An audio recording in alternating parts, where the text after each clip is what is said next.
Stock market में कई सारे तरीके हैं और कई सारी स्ट्रैटेजीज हैं इन्वेस्ट करने के लिए, जिसकी वजह से जो बिगिनर्स होते हैं वो काफी ज्यादा कंफ्यूज हो जाते हैं और समझ ही नहीं पाते कि उनको कौन सी स्ट्रैटेजी यूज करनी चाहिए इन्वेस्टमेंट के लिए। तो आज बेसिकली हम दो स्ट्रैटेजीज के बारे में बात करने वाले हैं, जो कि है ग्रोथ इन्वेस्टिंग स्ट्रैटेजी और दूसरी है वैल्यू इन्वेस्टिंग स्ट्रैटेजी। इस वीडियो में मैं आपको बताऊंगी कि ये दोनों स्ट्रैटेजीज क्या होती हैं, कैसे काम करती हैं और आपके लिए कौन सी ज्यादा बेनिफिशियल रहेगी। तो इस वीडियो को एंड तक जरूर देखना और आगे बढ़ने से पहले अगर आप हमारे चैनल पे न्यू हो तो चैनल को सब्सक्राइब करना, बेल आइकन को प्रेस करना, इस वीडियो को सभी के साथ चेक करना बिल्कुल भी मत भूलना।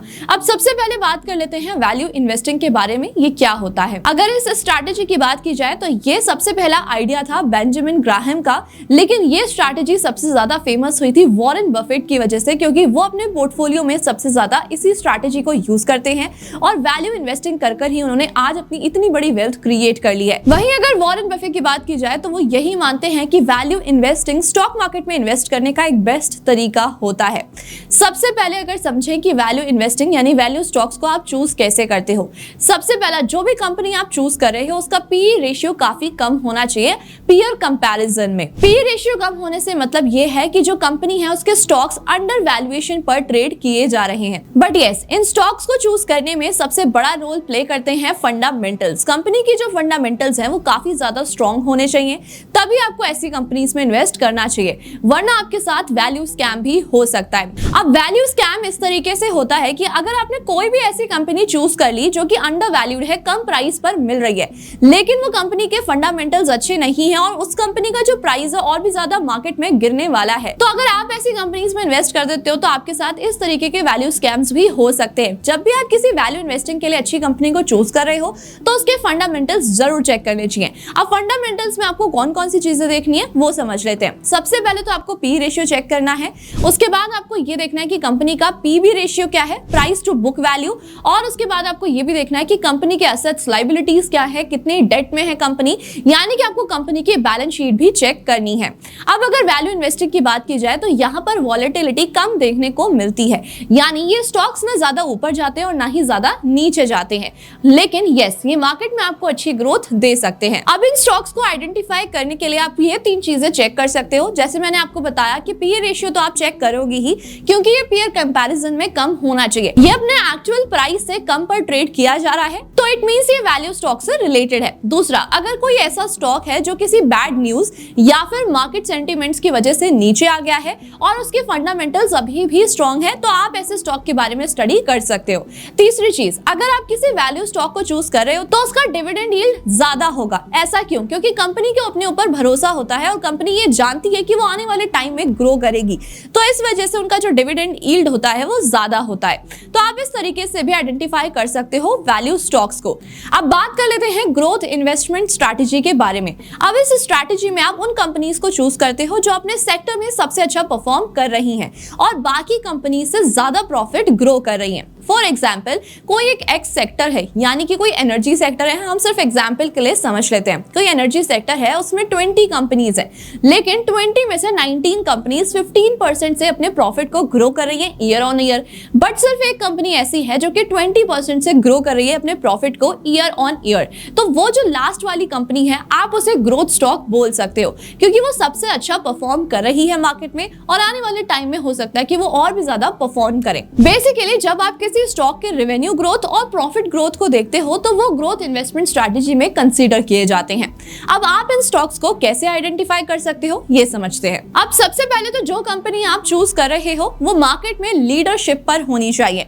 दूसरा, जो भी कंपनी आप चूज कर रहे हो वो कंपनी की मार्केट में डिमांड ज्यादा होनी चाहिए। और तीसरी चीज, वो अपने अर्ली या फिर मिडिल एज में हो सकती है, क्योंकि ज्यादातर कंपनीज जो ग्रो होने वाली होती हैं वो अपनी अर्ली या फिर मिडिल एज में ही होती हैं। अब वहीं अगर लार्ज कैप कंपनीज की बात की जाए तो लार्ज कैप कंपनीज ग्रो तो होती हैं लेकिन बहुत ही धीरे धीरे कर होती हैं। वहीं जो अर्ली और मिडिल एज में होती हैं वो कंपनीज काफी ज्यादा तेजी से इंक्रीज होती हैं और इन कंपनीज का जो मार्केट कैप होता है वो भी ज्यादा होता है और साथ में जो मार्केट टारगेट है वो भी बड़ा होता है, यानी कि बिग मार्केट टारगेट होता है। अब इसमें एक चीज और ये भी नोटिस करने वाली होती है कि जो कंपनीज आप चूज कर रहे हो फॉर ग्रोथ इन्वेस्टमेंट स्ट्रैटेजी, उनका डिविडेंड यील्ड हमेशा कम होना चाहिए। ऐसा क्यों होता है?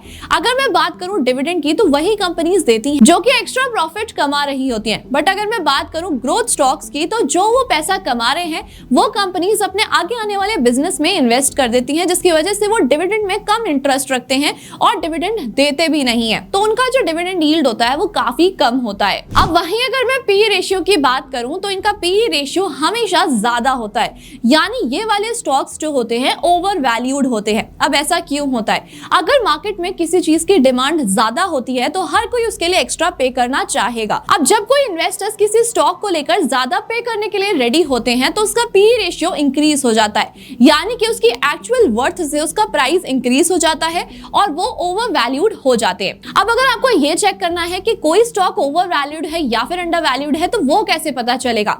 या फिर किसी कंपनी का जो एक्चुअल वर्थ है, जो उनका शेयर प्राइस है, वो कैसे पता चलेगा, वो भी मैं आपको बताऊंगी। अब मैं इसमें आपको एक और फन फैक्ट बताना ये चाहूंगी कि बहुत से लोग ग्रोथ इन्वेस्टमेंट स्ट्रैटेजीज में जब भी कोई स्टॉक को चूज करते हैं तो उसका अर्निंग पर शेयर देखते हैं। उसके ग्रोथ को देखने की जगह आपको हमेशा रेवेन्यू और प्रॉफिट की ग्रोथ को ही देखना चाहिए, क्योंकि जो कंपनीज का अर्निंग पर शेयर होता है वो काफी ज्यादा वॉलेटाइल होता है और ऊपर नीचे होता रहता है। कई बार तो बहुत अच्छी कंपनीज इसको इंक्रीज करने के लिए स्ट्रगल करती रहती हैं। अब वापस आते हैं टॉपिक पर कि किस तरीके से आप कंपनी के एक्चुअल वर्थ को चेक कर सकते हो। आप कंपनी के एक्चुअल वर्थ को चेक करने के लिए या फिर बुक वैल्यू को चेक करने के लिए आपको एसेट्स माइनस लायबिलिटीज करना होगा, और इससे आपको ये पता चल जाएगा कि कंपनी का जो शेयर प्राइस है वो एक्चुअली में कितना वर्थ है। तो इससे आपको ये पता चल जाएगा कि जो शेयर का एक्चुअल प्राइस है वो कितना है। फॉर एग्जाम्पल, अगर कंपनी के पास एसेट्स हैं 500 रुपीज के और उनके पास लायबिलिटीज हैं 200 रुपीज की, तो उसे माइनस करने के बाद जो अमाउंट बचता है 300 रुपीज, वही एक्चुअल प्राइस होगा। आप इसी तरीके से एक्चुअल वर्थ को कैलकुलेट कर सकते हो। अब ये तो हमने समझी दोनों अलग अलग इन्वेस्टमेंट स्ट्रैटेजीज,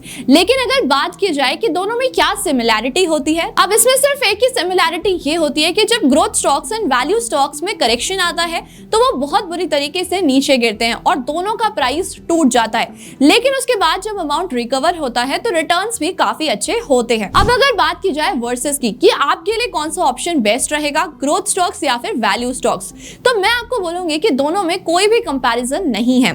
सबसे पहले तो मैं आपको यही बोलना चाहूंगी कि आपके पोर्टफोलियो में growth stocks and value stocks का बैलेंस होना चाहिए, क्योंकि यहाँ पर आपको अंडर वैल्यूएशन पर अच्छे स्टॉक्स ढूंढने हैं और यहाँ पर आपका जो प्रॉफिट है वो इंक्रीज हो ही रहा है। साथ में मैं आपको ये भी बोलना चाहूंगी कि जो रिस्क फैक्टर से अगर हम देखें तो जो ग्रोथ स्टॉक्स होते हैं वहां पर आपका रिस्क थोड़ा सा कम हो जाता है, क्योंकि आपको ऑलरेडी पता है कि उसका प्राइस इंक्रीज हो रहा है। बट अगर मैं वैल्यू स्टॉक्स की बात करूं तो आपका रिस्क थोड़ा सा इंक्रीज हो जाता है। अब यहाँ पर आपका जो रिस्क है वो इसीलिए इंक्रीज होता है क्योंकि आप अंडर वैल्यूड यानी कि कम प्राइस वाले स्टॉक्स पर खरीद रहे हो, लेकिन इसकी कंफर्मेशन नहीं होती कि वो आने वाले टाइम में इंक्रीज होगा भी या फिर नहीं होगा। तो आपको एक अच्छी फंडामेंटल रिसर्च करनी होती है।